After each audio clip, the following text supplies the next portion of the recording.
जय हिंद साथियों, स्वागत है आपका self study classes with Sumit Jain YouTube channel में।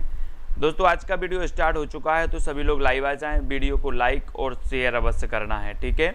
और आज हम जो है अपनी पर्यावरण पेडागोजी की जो क्लास चल रही है उसी में आगे पढ़ेंगे और कुछ महत्वपूर्ण प्रश्नों पर चर्चा करेंगे, ठीक है। और जो भी साथी अभी तक चैनल से नहीं जुड़े हैं वो चैनल को दोस्तों सब्सक्राइब कर लें, और जो भी ज्वाइन करना चाहते हैं वो चैनल को ज्वाइन कर सकते हैं, ठीक है। तो स्टार्ट करते हैं दोस्तों आज का ये वीडियो। प्रश्न क्रमांक आपका है 101। इसके पहले के वीडियो जिसने नहीं देखे हैं वो पहले वाली वीडियो ज़रूर देख लें, ठीक है। और एक ट्रिकी वीडियो मैंने बनाए हैं, लगभग 15 ट्रिकी वीडियो हैं आपके पर्यावरण के, जिसमें जो आपकी महत्वपूर्ण चीज़ें हैं वो मैंने ट्रिक से पढ़ाई हैं। तो ट्रिकी वीडियो पर्यावरण की ज़रूर आपको देखना है, और दोस्तों वीडियो को लाइक और शेयर अवश्य करना है, ठीक है। स्टार्ट करेंगे आज का ये वीडियो। पारिस्थितिकी क्लब की स्थापना में प्रमुख भूमिका होती है तो किसकी होती है? शिक्षकों की होती है, छात्रों की होती है, ए एवं बी दोनों की होती है, या फिर प्रबंधक की होती है? दोस्तों पारिस्थितिक एक क्लब बना रहे हो और क्लब बना रहे हैं तो किसकी भूमिका होती है? इसमें हमें 4 विकल्प में से उत्तर बताना है, और प्रश्न क्रमांक आपका 101 है। जो स्थापना में प्रमुख भूमिका बतानी है किसकी होती है?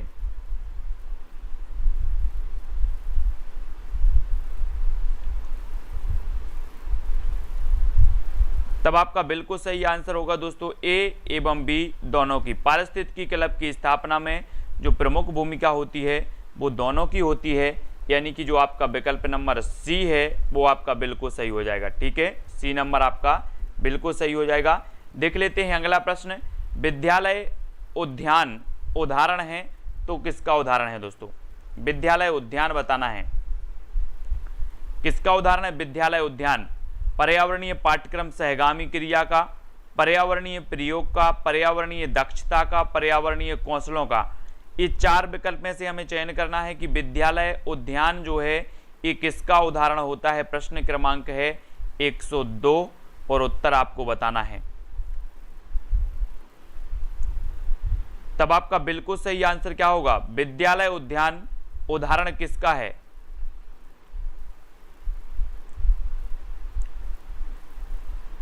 चार विकल्प हैं, 102 का उत्तर बताना है। और उद्यान विद्यालय उद्यान जो है ये पर्यावरणीय पाठ्यक्रम सहगामी क्रियाएं। आप लोग दोस्तों विद्यालय उद्यान जो होते हैं और विद्यालय उद्यान बनाए जाते हैं, और ये पाठ्यक्रम सहगामी क्रियाओं का जो है क्या होता है? एक उदाहरण होता है, यानी कि जो आपका 1 नंबर है वो बिल्कुल सही हो जाएगा, ए नंबर, ठीक है। ए नंबर बिल्कुल सही है। विद्यालय स्तर पर सतत एवं व्यापक मूल्यांकन की योजना प्रस्तुत की गई, किसके द्वारा प्रस्तुत की गई? NCERT के द्वारा प्रस्तुत की गई, NEPA के द्वारा प्रस्तुत की गई, NCTE के द्वारा प्रस्तुत की गई, या फिर CABE द्वारा प्रस्तुत की गई? किसके द्वारा दोस्तों? विद्यालय स्तर पर सतत एवं व्यापक मूल्यांकन, आपने पढ़ा है सतत एवं व्यापक मूल्यांकन, ठीक है। अब इस सतत एवं व्यापक मूल्यांकन की जो योजना प्रस्तुत की गई वो किसके द्वारा प्रस्तुत की गई? प्रश्न क्रमांक 103 में हमें उत्तर बताना है। और तो दोस्तों आपको पता होगा कि जो NCERT है, NCERT, ठीक है, NCERT द्वारा सतत एवं व्यापक मूल्यांकन की योजना प्रस्तुत की गई, यानी कि आपका सही उत्तर क्या हो जाएगा? ए नंबर, ए विकल्प आपका बिल्कुल सही होगा, NCERT द्वारा, ठीक है। नेक्स्ट बात करते हैं। NCERT द्वारा प्रस्तुत मूल्यांकन योजना 2010 में मूल्यांकन क्षेत्र विभाजित है, कितने भागों में विभाजित है? दोस्तों NCERT द्वारा प्रस्तुत मूल्यांकन योजना 2010 में मूल्यांकन क्षेत्र कितने भागों में विभाजित है? 3 भागों में विभाजित है, 4 भागों में विभाजित है, 5 भागों में विभाजित है, या फिर 7 भागों में विभाजित है? तो कितने भागों में विभाजित है NCERT प्रस्तुत मूल्यांकन योजना? और प्रश्न क्रमांक 104 में आपने सही उत्तर बताया है कि प्रस्तुत जो मूल्यांकन योजना है 2010 ये 3 भागों में विभाजित है, यानी आपका उत्तर क्या होगा? विकल्प नंबर ए नंबर आपका बिल्कुल सही हो जाएगा, 3 भागों में, ठीक है। ए नंबर बिल्कुल सही है। विद्यालय क्षेत्र के मूल्यांकन में ज्ञात किया जाता है दोस्तों, विद्यालय क्षेत्र के मूल्यांकन में क्या ज्ञात किया जाता है? छात्रों का विषयगत उपलब्धि स्तर, छात्रों का व्यक्तित्व ज्ञात किया जाता है, कौशलात्मक ज्ञान ज्ञात किया जाता है, प्रयोगात्मक ज्ञान ज्ञात किया जाता है। विद्यालय क्षेत्र के मूल्यांकन में ज्ञात किया जाता है, तो क्या ज्ञात किया जाता है ये चीज हमें बतानी है कि आप छात्रों का विषयगत उपलब्धि स्तर ज्ञात करेंगे, छात्रों का व्यक्तित्व ज्ञात करेंगे, कौशलात्मक ज्ञान ज्ञात करेंगे या प्रयोगात्मक ज्ञान ज्ञात करेंगे।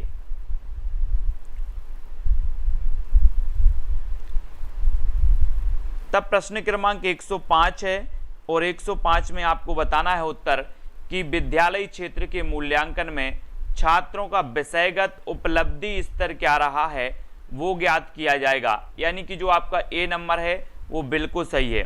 ठीक है, ए नंबर जिन्होंने भी बताया है उनका आंसर बिल्कुल सही होगा, छात्रों का विषयगत उपलब्धि स्तर। ठीक है, ए नंबर। NCERT द्वारा सतत एवं व्यापक मूल्यांकन योजना किस सन में प्रस्तुत की गई है? NCERT द्वारा सतत एवं व्यापक मूल्यांकन जो है ये किस सन में, अभी हमने पढ़ा भी था दोस्तों कि 2010 में, 2009 में, 2008 में या फिर 2011 में, तो किस सन में ये प्रस्तुत की गई है NCERT योजना?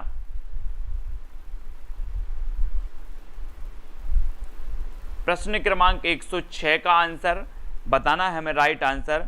और आपका 106 का बिल्कुल सही आंसर जो हो जाएगा दोस्तों वो हो जाएगा कि NCERT द्वारा जो है ये सतत एवं व्यापक योजना 2010 में प्रस्तुत की गई। यानी कि जो आपका ए नंबर है वो बिल्कुल सही हो जाएगा 2010 में। ठीक है, सामाजिक कौशल एवं भावात्मक कौशलों का मूल्यांकन विषय है, तो क्या विषय है दोस्तों? सामाजिक कौशल, भावात्मक कौशल, इनका मूल्यांकन का विषय क्या है? विद्यालय क्षेत्र का विषय है, सह विद्यालय क्षेत्र का विषय है, सह शैक्षिक क्षेत्र का विषय है या पाठ्यक्रम सहगामी क्रियाओं का विषय है।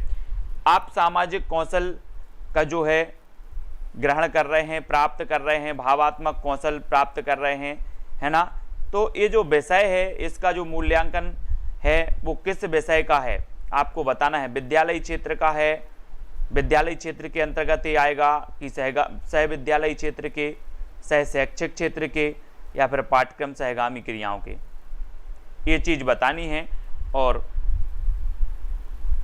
आपका बिल्कुल सही आंसर होगा सह विद्यालय क्षेत्र का विषय होगा ये, सामाजिक कौशल और भावात्मक कौशल। ठीक है, एक आय का होगा, बी नंबर आपका बिल्कुल सही होगा, सह विद्यालय क्षेत्र का ये जो है मूल्यांकन का विषय होगा। यानी कि जो बी नंबर है वो आपका बिल्कुल सही हो जाएगा, बी नंबर।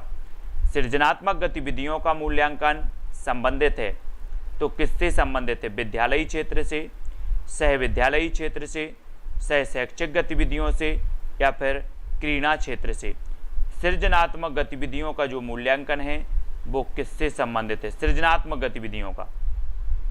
यानी प्रश्न क्रमांक 108 में उत्तर बताना है और 108 में सृजनात्मक जो भी चीज़ें, आप कुछ चीज़ें ऐसी करते हो सृजनात्मक या सृजन करते हो किसी भी चीज़ का, है ना, कोई नई चीज़ का सृजन कर रहे हो आप, और ये जो गतिविधियां हो रही हैं उसका मूल्यांकन संबंधित होगा, तो वो किससे संबंधित होगा? विद्यालय क्षेत्र से संबंधित होगा, सह विद्यालय क्षेत्र से होगा, सह शैक्षिक क्षेत्र से होगा या फिर क्रीड़ा क्षेत्र से होगा। और प्रश्न क्रमांक 108 में आपका बिल्कुल सह शैक्षिक गतिविधियों से होगा, सह शैक्षिक गतिविधियों से, यानी आपका उत्तर बिल्कुल सही हो जाएगा। ठीक है, सृजनात्मक गतिविधियों का मूल्यांकन संबंधित है सह शैक्षिक गतिविधियों, और सी नंबर बिल्कुल सही हो जाएगा। नेक्स्ट प्रश्न की बात करते हैं। नेक्स्ट है मंजुला ज्ञान गुप्ता जी, क्रीड़ा संबंधी गतिविधियों का मूल्यांकन किया जाता है, तो किसमें किया जाता है? क्रीड़ा संबंधी, सह शैक्षिक गतिविधियों में, विद्यालय गतिविधियों में, सह विद्यालय गतिविधियों में या क्रीड़ा संबंधी गतिविधियों में, किसमें किया जाता है? प्रश्न आसान है और ऑप्शन भी आपको समझ में आ रहे हैं कि सह शैक्षिक गतिविधि क्या है, विद्यालय गतिविधियां क्या हैं, है ना। क्रीड़ा संबंधी गतिविधियां क्या हैं, क्रीड़ा संबंधी गतिविधियों का मूल्यांकन आपको बताना है। तो प्रश्न क्रमांक 109 का आपका बिल्कुल सही आंसर होगा कि क्रीड़ा संबंधी गतिविधियों में आपको क्रीड़ा नहीं लगाना है, ये नहीं होगा क्रीड़ा संबंधी। क्रीड़ा संबंधी गतिविधियों का मूल्यांकन सह शैक्षिक गतिविधियों के अंतर्गत आएगा, सह शैक्षिक, यानी कि आपका ए नंबर यहाँ पर सही होगा प्रश्न क्रमांक 109 का। ठीक है, 109 का ए नंबर। ये सह शैक्षिक गतिविधियाँ कहलाती हैं, क्रीड़ा संबंधी गतिविधियाँ हैं, ये सह शैक्षिक कहलाती हैं। ठीक है, तो ये चीज़ आपको याद रखनी है। और क्रीड़ा आया तो बहुत सारे लोगों ने क्रीड़ा ही लगा दिया। और अगले क्वेश्चन की ओर बढ़ेंगे कि सतत एवं व्यापक मूल्यांकन की प्रक्रिया में विद्यालय क्षेत्र एवं सह विद्यालय क्षेत्र को विभाजित किया गया, तो कितने भागों में विभाजित किया गया दोस्तों। सतत एवं व्यापक मूल्यांकन की प्रक्रिया में विद्यालय क्षेत्र और सह विद्यालय क्षेत्र को कितने भागों में विभाजित किया, 2 भागों में, 3 भागों में, 4 भागों में या फिर 5 भागों में, कितने भागों में विभाजित किया गया है विद्यालय और सह विद्यालय क्षेत्र को। तो ये किया गया है दोस्तों आपका 2 भागों में। कितने भागों में, 2 भागों में, यानी आपका उत्तर क्या हो जाएगा, ए नंबर। ठीक है, 2 भागों में ये विभाजित किया गया है। और पोर्टफोलियो किस क्षेत्र की मूल्यांकन प्रक्रिया से संबंधित है, बहुत बढ़िया प्रश्न है ना। पोर्टफोलियो बताना है।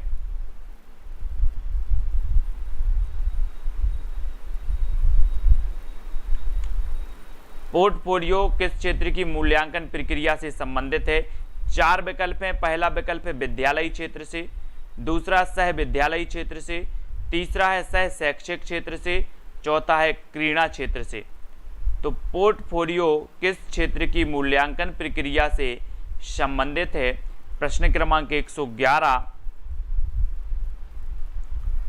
और 111 का आपका बिल्कुल सही आंसर होगा कि पोर्टफोलियो संबंधित है दोस्तों मूल्यांकन प्रक्रिया विद्यालय क्षेत्र से, यानी आपका उत्तर क्या हो जाएगा, ए नंबर बिल्कुल सही हो जाएगा। ठीक है, जिंदालास मुरैना वाली, ए नंबर बिल्कुल सही होगा, विद्यालय क्षेत्र से ए नंबर। ठीक है, वेरी गुड। विद्यालय क्षेत्र में मूल्यांकन किया जाता है तो किस में किया जाता है दोस्तों, ज्ञान एवं अवबोध का मूल्यांकन किया जाता है, अनुप्रयोग का मूल्यांकन होता है, दोनों का होता है या व्यक्तित्व का होता है, किसका होता है, प्रश्न क्रमांक 112 का उत्तर बताना है। और विद्यालय क्षेत्र में मूल्यांकन किया जाता है तो 112 का आपका बिल्कुल सही आंसर जो हो जाएगा कि इसमें ज्ञान एवं अवबोध का भी किया जाता है, अनुप्रयोग का भी किया जाता है, यानी आपका उत्तर क्या हो जाएगा, विकल्प नंबर सी। ठीक है, 112 का आपका सी नंबर बिल्कुल सही हो जाएगा। ठीक है, अगला बताना है मौखिक, लिखित एवं प्रायोगिक कार्य संबंधित है। मौखिक, लिखित और प्रायोगिक कार्य ये किससे संबंधित हैं, विद्यालय क्षेत्र के मूल्यांकन से संबंधित हैं, सह विद्यालय क्षेत्र के मूल्यांकन से संबंधित हैं, सह शैक्षिक गतिविधियों के मूल्यांकन से संबंधित हैं, या फिर सृजनात्मक गतिविधियों के मूल्यांकन से संबंधित है। दोस्तों मौखिक, लिखित एवं प्रायोगिक कार्य, कुछ कार्य आप मौखिक करते हो, कुछ लिखित करते हो, कुछ प्रायोगिक करते हो। अब ये सारे कार्य किससे संबंधित हो जाएंगे, प्रश्न क्रमांक 113 में हमें उत्तर बताना है और 2 सेकंड में आप अपने उत्तर का चयन करेंगे और आपका बिल्कुल सही आंसर हो जाएगा विद्यालय क्षेत्र के मूल्यांकन से। मौखिक कार्य, लिखित कार्य, प्रायोगिक कार्य ये विद्यालय क्षेत्र के मूल्यांकन से संबंधित होगा, यानी आपका ए नंबर जो है वो बिल्कुल सही हो जाएगा। ठीक है संजय कुमार जी, ए नंबर। और नेक्स्ट आपको बताना है कि एनसीईआरटी द्वारा प्रस्तुत मूल्यांकन योजना में छात्र को जो है प्रदान किए जाते हैं, क्या प्रदान किए जाते हैं, एनसीईआरटी द्वारा जो प्रस्तुत मूल्यांकन योजना है इसमें छात्र को क्या प्रदान किया जाता है, अंक प्रदान किए जाते हैं, ग्रेड किए जाते हैं, अंक एवं ग्रेड एवं उत्तीर्ण एवं अनुत्तीर्ण क्या किया जाता है दोस्तों। आपने देखे होंगे एनसीईआरटी द्वारा जो प्रस्तुत मूल्यांकन योजना है इसके अंतर्गत जो किए जाते हैं वो क्या किए जाते हैं, और 114 का उत्तर बताना है, तब आपका बिल्कुल सही आंसर क्या हो जाएगा, ग्रेड, है ना। ग्रेड किए जाते हैं। बी नंबर आपका बिल्कुल सही हो जाएगा, ग्रेड। और अगला है विद्यालय क्षेत्र के मूल्यांकन के उपकरण कौन कौन से हैं दोस्तों? मौखिक प्रश्न एवं प्रश्न पत्र, कक्षा कार्य, प्रायोगिक कार्य या फिर दोनों। विद्यालय क्षेत्र के मूल्यांकन के उपकरण बताना है हमें।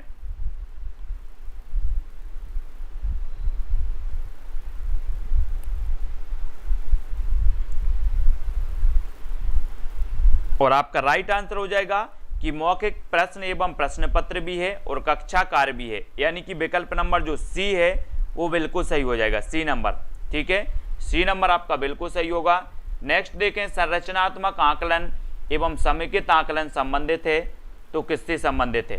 संरचनात्मक आकलन और समेकित आकलन ये सृजनात्मक क्षेत्र से संबंधित हैं, कौशलात्मक क्षेत्र से संबंधित हैं, विद्यालयी क्षेत्र से संबंधित हैं या सह विद्यालयी क्षेत्र से संबंधित हैं।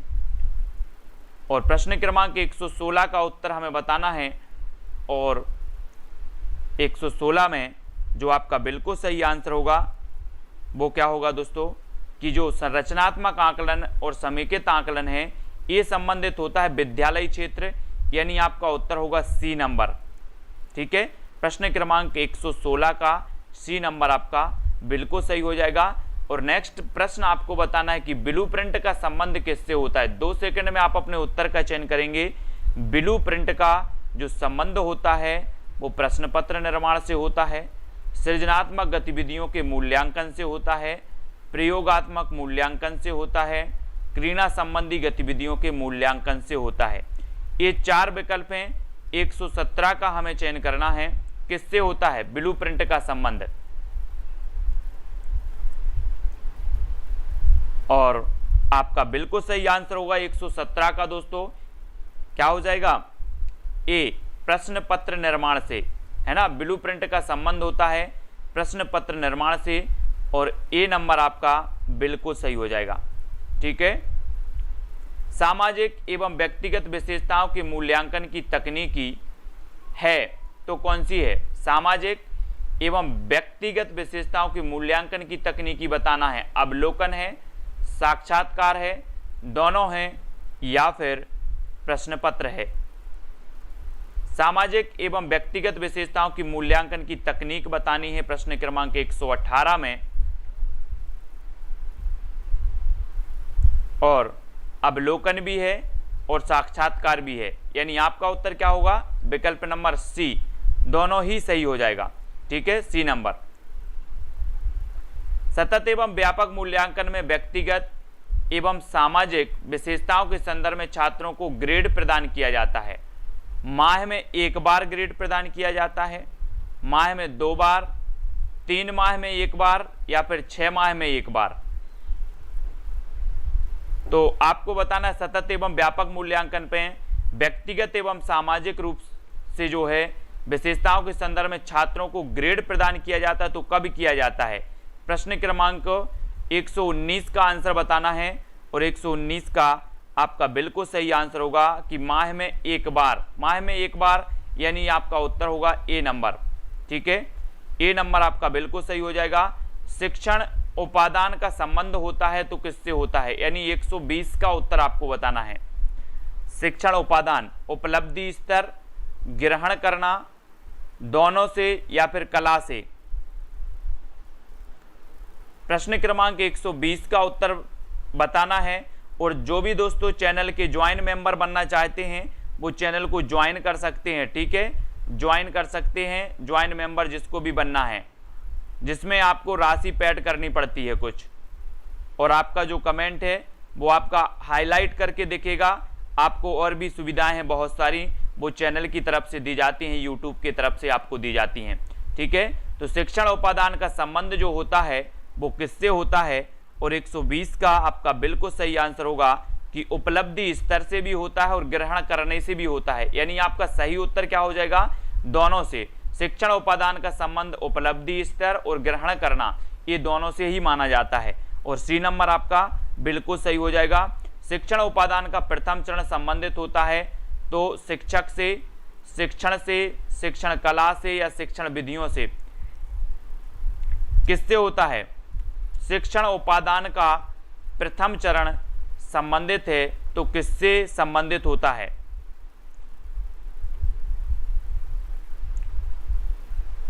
और प्रश्न क्रमांक 21 का हमें राइट आंसर बताना है 121 का।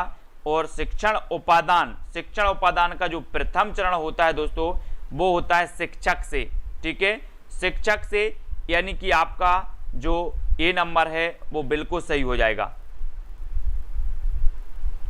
ठीक है, ए नंबर। नेक्स्ट आपको बताना है योजना विधि में शिक्षक की क्या भूमिका होती है। योजना विधि आपने पढ़ी होंगी। योजना विधि के प्रवर्तक कौन है, कमेंट में बता देना जरा। और योजना विधि में शिक्षक की भूमिका क्या होती है? सहायक एवं निर्देशक की, नियंत्रक की, अनुशासक की या फिर निरीक्षक की? क्या भूमिका होती है योजना विधि में शिक्षक की? और आपको 2 सेकंड में उत्तर बताना है 134 का आंसर। और आपका बिल्कुल सही आंसर होगा कि योजना विधि में शिक्षक की जो भूमिका होती है वो सहायक एवं निर्देशक की होती है। और ए नंबर आपका बिल्कुल सही हो जाएगा, ए नंबर। ठीक है, सहायक एवं निर्देशक की भूमिका होती है। अगला क्वेश्चन देख लेते हैं। खेल विधि में कौशल संबंधी कार्यों के अंतर्गत सम्मिलित किया जाता है तो किसको सम्मिलित किया जाता है? पौधे लगाना, खिलौने बनाना, दोनों को या फिर कविता लिखने को? खेल विधि में कौशल संबंधी कार्यों के अंतर्गत सम्मिलित किया जाता है तो कौशल संबंधी। और प्रश्न क्रमांक आपका 135 का बिल्कुल सही आंसर क्या हो जाएगा? सी, यानी कि पौधे लगाना और खिलौने बनाना। ठीक है, ये नंबर आपका बिल्कुल सही होगा। ये दोनों ही जो है खेल विधि में कौशल संबंधी कार्यों के अंतर्गत सम्मिलित किए जाते हैं और आपका उत्तर हो जाता है विकल्प नंबर सी। ठीक है, खेल विधि में ज्ञानात्मक कार्य कौन से होते हैं दोस्तों? जिनसे ज्ञान अर्जन होता है, ज्ञानात्मक कार्य होते हैं, ज्ञान में वृद्धि होती है, वो कार्य कौन से होते हैं खेल विधि में? शैक्षिक भ्रमण, उद्यान में कार्य करना, पौधे लगाना या फिर चार्ट बनाना? खेल विधि में बताना है तो प्रश्न क्रमांक 136 और 2 सेकंड आपको दिए जाते हैं। और आपका बिल्कुल सही आंसर होगा कि खेल विधि में जो सबसे ज्यादा ज्ञानात्मक कार्य होता है वो होता है शैक्षिक भ्रमण, है ना। जब आप शैक्षिक भ्रमण में कहीं जाते हो तो यहाँ से आपको बहुत सारा ज्ञान प्राप्त होता है। और वो जो ज्ञान प्राप्त होता है दोस्तों वो आपको साक्षात होता है, जिससे आप साक्षात्कार करते हो, साक्षात ही होता है। ठीक है, प्रत्यक्ष होता है ना। खेल विधि में पर्यावरण एवं पारिस्थितिकी क्लब का निर्माण है तो कौशल संबंधी कार्य है, संगठनात्मक कार्य है, ज्ञानात्मक कार्य है या साहित्यिक कार्य है? दोस्तों आप खेल विधि में पर्यावरण एवं पारिस्थितिकी क्लब का निर्माण कर रहे हो, पारिस्थितिकी क्लब का निर्माण कर रहे हो, तो ये जो निर्माण कार्य है ये किस प्रकार का कार्य कहलाएगा, ये चीज हमें बतानी है। और 137 का उत्तर जो आपका बिल्कुल सही होगा वो हो जाएगा दोस्तों क्या, कि ये संगठनात्मक कार्य हो जाएगा, क्लब, है ना। और क्लब जो होता है एक संगठन का प्रकार होता है क्लब, तो ये क्या हो जाएगा, संगठनात्मक कार्य होता है। आप कोई भी कह बोले हम इस क्लब के क्या हैं, सदस्य हैं, हम उस क्लब के सदस्य हैं, तो ये संगठनात्मक कार्य होगा। बी नंबर आपका बिल्कुल सही हो जाएगा यहाँ पर। ठीक है, पर्यावरण शिक्षण में खेल विधि का प्रयोग प्रमुख रूप से करना चाहिए तो कब करना चाहिए? प्राथमिक स्तर पर करना चाहिए, उच्च प्राथमिक स्तर पर, माध्यमिक स्तर पर या फिर उच्च माध्यमिक स्तर पर? पर्यावरण शिक्षण में खेल विधि का प्रयोग बताना है, यानी कि प्रश्न क्रमांक 138 है। और आपका बिल्कुल सही आंसर क्या हो जाएगा, खेल विधि का प्रयोग प्रमुख रूप से किस स्तर पर करना चाहिए? और आपका 138 का आंसर होगा दोस्तों क्या हो जाएगा, प्राथमिक स्तर पर, है ना। प्राथमिक स्तर पर आपने देखा होगा कि खेल खेल में शिक्षा दी जाती है, खेल खेल में सिखाया जाता है। ठीक है, तो आपका उत्तर क्या होगा, ए नंबर, प्राथमिक स्तर पर जो है ये किया जाना चाहिए। और ये नंबर बिल्कुल सही हो जाएगा। पर्यावरण सामग्री का प्रयोग किया जाता है शिक्षण अधिगम सामग्री के रूप में, शिक्षण सामग्री के रूप में, अधिगम सामग्री के रूप में या फिर ज्ञान के रूप में? किस रूप में किया जाता है पर्यावरण सामग्री का प्रयोग? यानी कि 139 का उत्तर बताना है।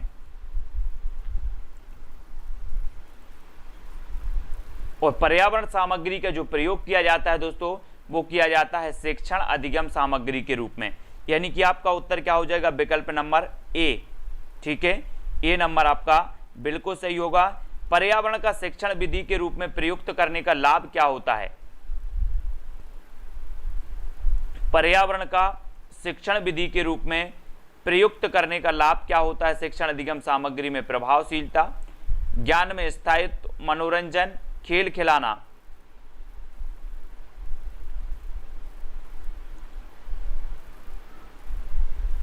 और शिक्षण विधि के रूप में प्रयुक्त करने का जो लाभ होता है यानी कि 140 का आंसर बताना है और आपका बिल्कुल सही आंसर होगा शिक्षण अधिगम सामग्री में प्रभावशीलता। शिक्षण अधिगम सामग्री में प्रभावशीलता और 1 नंबर आपका बिल्कुल सही हो जाएगा, 1 नंबर।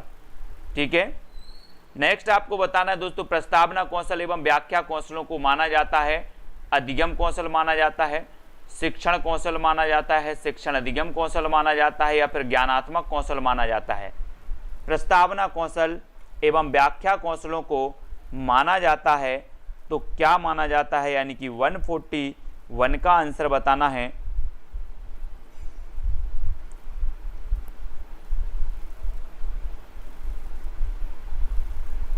तब आपका बिल्कुल सही आंसर होगा शिक्षण कौशल। प्रस्तावना कौशल एवं व्याख्या कौशल को माना जाता है शिक्षण कौशल, यानी उत्तर आपका बिल्कुल सही होगा बी नंबर।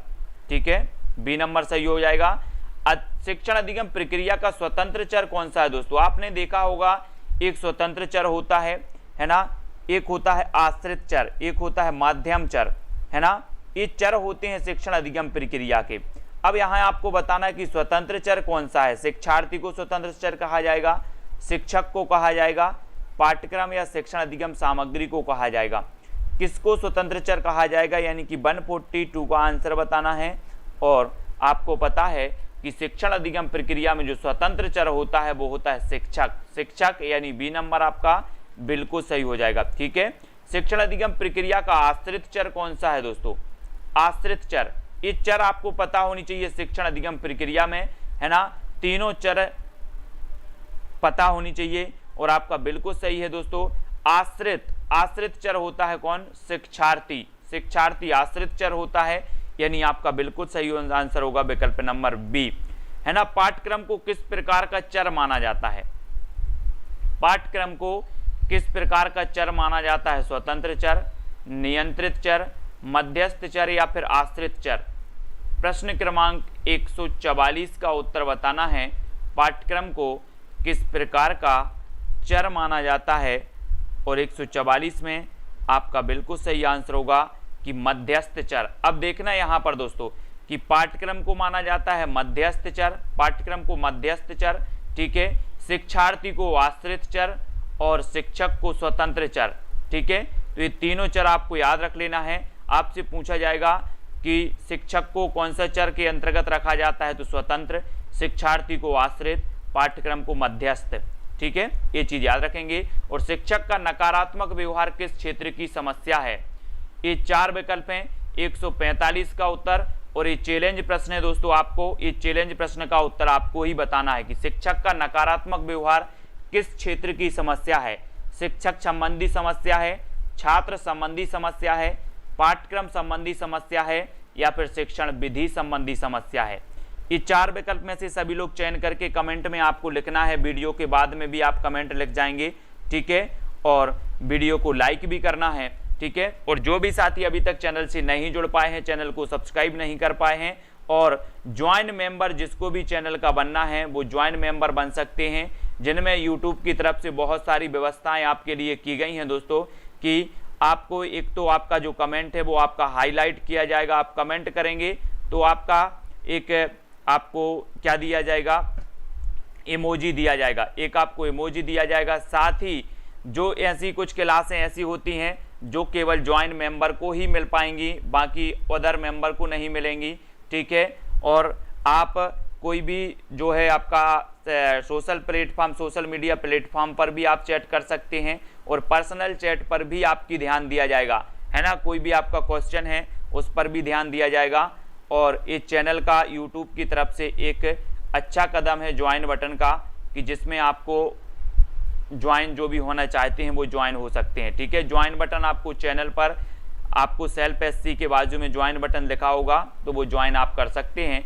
और शिक्षक का नकारात्मक व्यवहार किस प्रकार की समस्या है, क्वेश्चन का आंसर आपको ही देना है, ठीक है। और वीडियो को लाइक जरूर करना है ना, वीडियो को शेयर भी करना है। जैसे देखो निशा जी ज्वाइन मेंबर हैं, है ना, निशा जी, और उनके लिए विशिष्ट इमोजी दिया गया है। इमोजी यानी कि दोस्तों आपको तिरंगा, है ना, तिरंगा दिया गया है इमोजी में, और उनका कमेंट तिरंगा के माध्यम से हाईलाइट होता है, ठीक है। तो जो भी ज्वाइन करना चाहते हैं वो ज्वाइन कर लेंगे, ठीक है। वीडियो को लाइक और शेयर अवश्य करेंगे, वीडियो को अपने मित्रों तक शेयर करना है, व्हाट्सएप ग्रुप आदि में शेयर कर जाएंगे। 7 बजे यथावत आपकी क्लास होगी, ठीक है। वीडियो को शेयर करें। आज के वीडियो के लिए साथियों इतना ही। विमलेश जी, इमोजी आपके लिए कुछ एक प्रतीक दिया जाता है ना, हाँ, पैसा लगेगा ज्वाइन करने में। इसके 3 स्तर होते हैं दोस्तों। एक होता है सिल्वर प्लान 59 रुपये में, है ना, सिल्वर प्लान। गोल्ड प्लान है आपका दोस्तों 199 में, और एक है डायमंड प्लान है आपका 299 में। तो इस प्रकार से 3 प्लान है। जोन प्लान आप खरीदना चाहते हैं, ज्वाइन प्लान से आप जुड़ना चाहते हैं, ज्वाइन होना चाहते हैं चैनल से, उससे आप ज्वाइन हो सकते हैं, ठीक है। तो वीडियो को लाइक जरूर करेंगे और वीडियो को शेयर करना है। उर्मिला जी, विमलेश जी, सोनू जी, ठीक है, अलग अलग प्रकार से हैं। लखन जी, 59 रुपये सिल्वर प्लान में आपको 59 रुपये लगेंगे।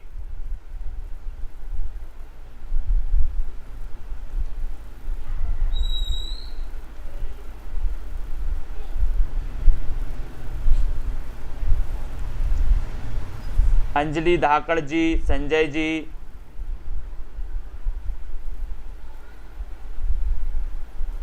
हाँ, एक बार ही ज्वाइन करना पड़ेगा। संजय कुमार जी, किशन जी,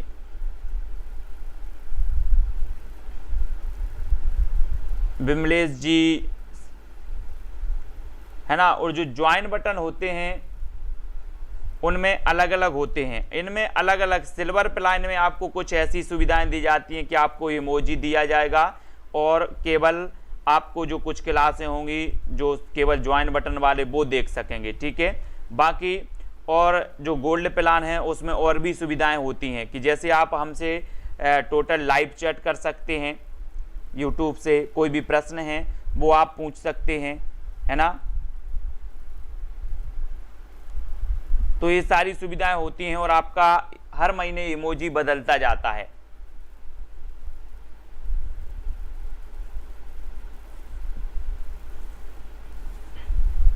ठीक है, तो सभी लोग वीडियो को लाइक करें। जो ज्वाइन मेंबर बनना चाहते हैं वो बन सकते हैं, ठीक है। वीडियो को